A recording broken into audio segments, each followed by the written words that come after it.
तो आज हमारी second class chapter number 2 sound की। सबसे पहला है relationship between time period and frequency. मतलब फ्रीक्वेंसी और टाइम पीरियड जो रहते हैं वो एक दूसरे से किस तरह से जुड़े हुए रहते हैं। ठीक है, रिलेशनशिप है उनके बीच का।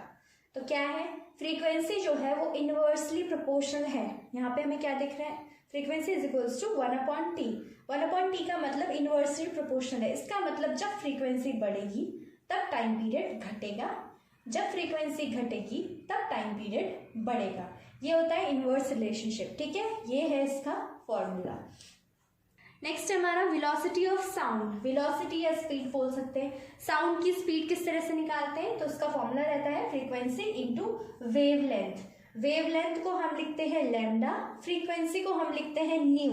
तो v is equals to nu multiply lambda. ये है हमारा इसका फ्रीक्वेंसी या वेलोसिटी ऑफ साउंड का फॉर्मूला। ठीक है, नेक्स्ट है हमारा कैरेक्टरिस्टिक्स ऑफ साउंड। साउंड के क्या क्या कैरेक्टरिस्टिक्स होते हैं। ठीक है, सबसे पहला कैरेक्टरिस्टिक का मतलब क्या हुआ, हम साउंड को कैसे पहचानते हैं। ठीक है, कैसे रिकॉग्नाइज करते हैं या कैसे किस बेस पे हम उसको डिफरेंशिएट करते हैं। हमें कैसे पता लगेगा दो चीजों से साउंड आ रहा है, तो ये साउंड अलग है और ये साउंड अलग है। जैसे हम किसी की आवाज को पहचानते हैं ना, तो किन चीजों से पहचानते हैं, यही ये पॉइंट्स हैं।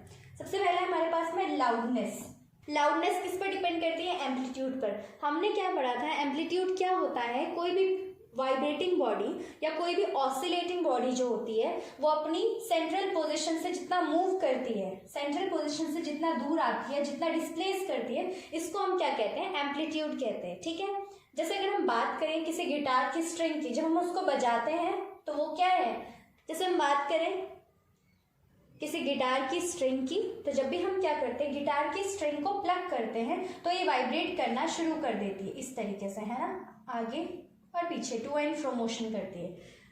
लाउडनेस किस पर डिपेंड करती है, एम्पलीट्यूड पर। क्यों, हम जितना तेज इसको प्लग करते हैं, जितना तेज हम गिटार की स्ट्रिंग को बजाते हैं उतनी तेज आवाज आती है। ठीक है, इनका रिलेशन जो रहता है, loudness is directly proportional to square of amplitude. यानी कि जितनी लाउडनेस बढ़ेगी उतनी ही एम्पलीट्यूड बढ़ेगी, उतनी मतलब स्क्वायर है यहाँ पे, तो उसका हम बोल सकते हैं एम्पलीट्यूड का स्क्वायर बढ़ेगा। Loudness is directly proportional to amplitude का स्क्वायर।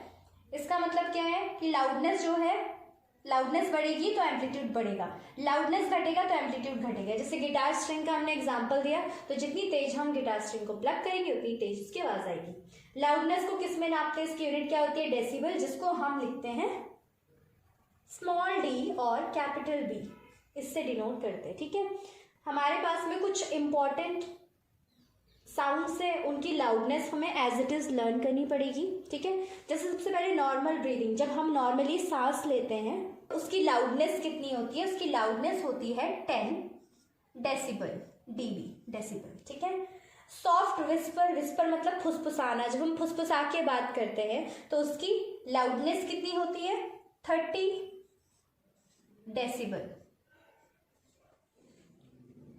नेक्स्ट है नॉर्मल कन्वर्सेशन।